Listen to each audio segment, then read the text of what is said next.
가족도 있고 친구도 있는데 왜 나는 이렇게 외로울까? 중년 이후 우리는 모두 비슷한 감정을 마주합니다. 사람들 사이에 있어도 공허하고 삶은 바쁘지만 마음은 비어 있는 듯한 느낌. 그건 단순한 우울감이 아니라 삶의 전환점에서 느끼는 내면의 갈증일 수 있습니다. 이번 영상에서는 외로움을 단지 피해야 할 감정이 아니라 더 깊은 평온과 자기 회복의 출발점으로 바라보는 시선을 나눠드리려 합니다.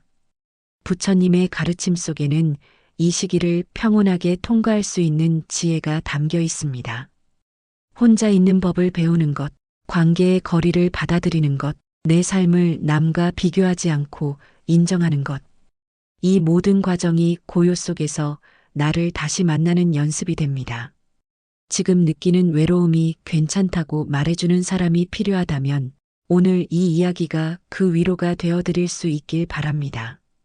이야기가 도움이 되셨다면 구독과 좋아요 부탁드립니다. 댓글에 7 남겨주시면 다음 이야기 준비에 큰 응원이 됩니다. 1. 자식 결혼식에서도 마음 한켠이 허전한 이유. 서울에 사는 58세 김 여사님은 얼마 전 딸아이 결혼식을 치렀습니다. 사돈댁과 웃으며 인사도 나누고 많은 하객들에게 축복도 받았죠. 겉으로는 모두가 행복한 순간이었지만 김 여사님 마음엔 이상한 허전함이 자리했습니다. 왜 이렇게 기쁘기만 하진 않을까? 그 질문에 오래 머물게 되었다고 합니다. 중년이 된 우리에게 자식의 독립은 기쁨이면서도 동시에 이별입니다. 부처님은 애착은 고통의 뿌리라고 하셨습니다. 우리가 자식에게 가졌던 기대, 사랑, 희생, 그 깊은 애정이 오히려 이별의 순간에 우리 마음을 무겁게 만들죠. 자식이 잘 살아가기를 바라는 마음이 크면 클수록 그들이 떠나는 순간이 더 허전하게 느껴지는 것도 당연합니다. 김 여사님처럼 자식의 결혼식장에서 오히려 눈물이 나는 부모들이 적지 않습니다. 그건 축복이 아닌 이별처럼 느껴지기 때문입니다. 이럴 때 필요한 것은 감정을 억누르는 게 아니라 그 감정을 있는 그대로 인정하는 용기입니다. 아, 내가 외롭구나. 이제는 내 시간이 더 많아졌구나 라고요. 그리고 그 빈자리에 새로운 의미를 채우는 연습이 필요합니다. 지금껏 자식을 위해 살아왔다면 이제는 나 자신을 위해 살아갈 때입니다. 그동안 미뤄왔던 취미나 해보고 싶었던 일들, 혼자만의 시간을 오롯이 즐길 수 있는 여유. 그 모든 것이 허전함을 평온으로 바꾸는 작은 씨앗이 될 수 있습니다. 부처님께서는 비워야 채울 수 있다고 말씀하셨습니다. 자식에게서 느낀 허전함도 결국 나를 위한 공간으로 바뀔 수 있습니다. 그 빈 공간을 두려워하지 마세요. 그 안에 다시 평온과 기쁨이 자라날 수 있습니다. 2. 친구를 만나도 예전 같지 않은 그 공허함. 경기도에서 자영업을 하던 63세 이모 씨는 오랜만에 대학 친구들과 식사를 했습니다. 처음에는 반가운 얼굴에 웃음이 떠나질 않았지만 식사를 마치고 집으로 돌아오는 길, 왠지 모를 공허함이 마음을 채웠다고 합니다. 도대체 뭐가 문제일까? 그날 밤 그는 자신의 마음을 곱씹어 보게 되었죠. 중년 이후의 인간관계는 예전과는 다릅니다. 자주 보던 친구들도 바쁘고 대화 주제도 점점 줄어들죠. 과거의 추억만으로는 현재의 공감대를 채우기 어려운 때가 옵니다. 이럴 때 사람들은 내가 변했나? 하고 자신을 탓하기도 합니다. 하지만 부처님은 말씀하셨습니다. 친구는 거울처럼 비추되 영원히 같을 수는 없다. 사람도 관계도 시간에 따라 흐르고 달라지는 것이 당연한 이치입니다. 중요한 것은 그 변화 속에서도 나를 잃지 않는 것입니다. 이 씨는 그날 이후 사람을 통해 외로움을 해소하려는 습관에서 벗어나기 시작했습니다. 대신 아침마다 동네 공원을 걷고 작은 텃밭을 가꾸며 하루의 감각을 되찾았죠. 혼자 있는 시간이 오히려 더 안정감을 준다는 걸 느끼기 시작한 겁니다. 누구와 함께하든 내 마음이 평온하지 않으면 결국 허전함은 사라지지 않습니다.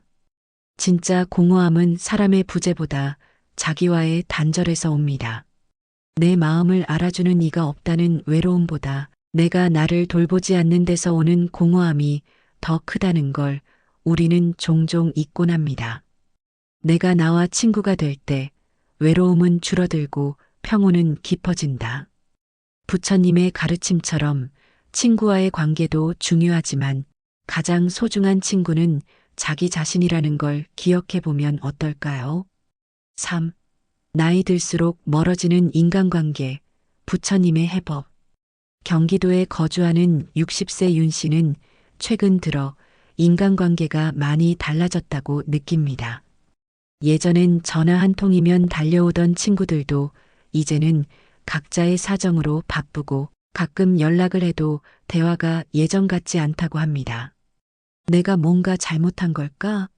하는 자책이 들기도 하지만 그보다는 시간이 흐르면서 자연스레 멀어지는 것 같다는 생각이 더 크다고 합니다. 중년 이후 인간관계가 줄어드는 건 비단 윤 씨만의 일이 아닙니다. 직장, 자녀, 생활 환경 등 각자의 삶의 무게가 다르기에 예전처럼 관계를 유지하는 일이 점점 버거워지는 것이죠. 이럴 때 마음 한켠엔 쓸쓸함이 찾아오곤 합니다. 부처님은 모든 인연은 머물러 있지 않고 머물지도 않는다고 하셨습니다. 관계도 흐르는 물처럼 때가 되면 흘러가고 다시 돌아오기도 한다는 뜻입니다. 지금 누군가와 멀어졌다면 그것은 내 잘못이 아니라 삶의 자연스러운 이치일 수 있습니다. 윤 씨는 어느 날 오랜 친구와의 만남 대신 혼자 도서관에 가서 책을 읽었습니다. 처음엔 어색했지만 차분한 시간 속에서 오히려 마음이 정돈되고 스스로에게 더 집중할 수 있었다고 말합니다. 그 후로는 외로움을 줄이기보다 고요함을 즐기는 쪽으로 마음을 바꾸게 되었죠. 인간관계의 거리감에 너무 연연하지 마세요. 부처님 말씀처럼 가는 인연을 잡으려 하지 말고 오는 인연을 반기되 기대지 말라는 지혜가 지금 우리에게 더 필요한지도 모릅니다. 중년 이후의 관계는 양보다 질입니다. 많은 사람을 만나지 않아도 나와 마음이 맞는 단 한 사람 혹은 나 자신과의 대화가 더 깊은 위로가 될 수 있습니다. 관계를 놓치는 게 아니라 오히려 관계의 깊이를 새롭게 알아가는 시기일지도 모릅니다. 4. 집착을 내려놓을 때 비로소 찾아오는 평온. 서울에서 혼자 살고 있는 59세 최 여사님은 몇 년째 자녀와의 관계로 마음고생이 많았습니다. 자주 연락이 없고 찾아오지도 않는 자식에게 엄마 생각은 안 하냐, 너무하는 거 아니냐는 말을 몇 번 했지만 오히려 자식은 더 멀어졌고 최 여사님의 마음엔 분노와 서운함이 쌓여갔죠. 왜 내 마음을 몰라줄까? 라는 집착이 깊어질수록 삶은 더 답답하고 외롭게 느껴졌습니다. 그러던 중 우연히 들은 부처님의 한 구절이 그녀의 마음을 멈춰 세웠습니다. 소유하려 할수록 고통이 되고 흘려보낼 때 자유가 온다. 최 여사님은 그 말에 잠시 눈을 감고 생각했습니다. 혹시 내가 사랑이라는 이름으로 자식을 조이려 한 건 아닐까? 그 순간부터 그녀는 자식을 향한 기대를 조금씩 내려놓기 시작했습니다. 연락이 없어도 방문이 없어도 그 나름의 삶이 있을 거라고 내 마음을 헤아리지 않아도 괜찮다고 스스로에게 말해주었습니다. 그리고 자신을 위한 시간을 조금씩 만들기 시작했습니다. 가볍게 꽃집에 들르고 동네 복지관 프로그램에도 참여하면서 조금씩 웃음이 늘어났다고 합니다. 삶은 여전히 혼자지만 마음은 전보다 훨씬 가벼워졌다고요. 우리는 사랑이 깊을수록 집착으로 바뀌기 쉽습니다. 그러나 부처님은 말씀하셨습니다. 진짜 사랑은 자유롭게 두는 것이다. 그 사람의 삶을 온전히 인정하고 그 거리를 받아들일 때 비로소 우리 마음에 평온이 찾아옵니다. 집착을 내려놓는다는 건 포기하는 것이 아닙니다. 내 삶의 중심을 타인에게서 나에게로 되돌려 놓는 것입니다.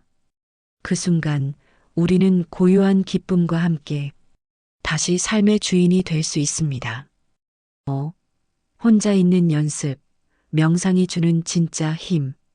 부산에 사는 61세 오 씨는 은퇴 후 하루가 유난히 길게 느껴졌습니다.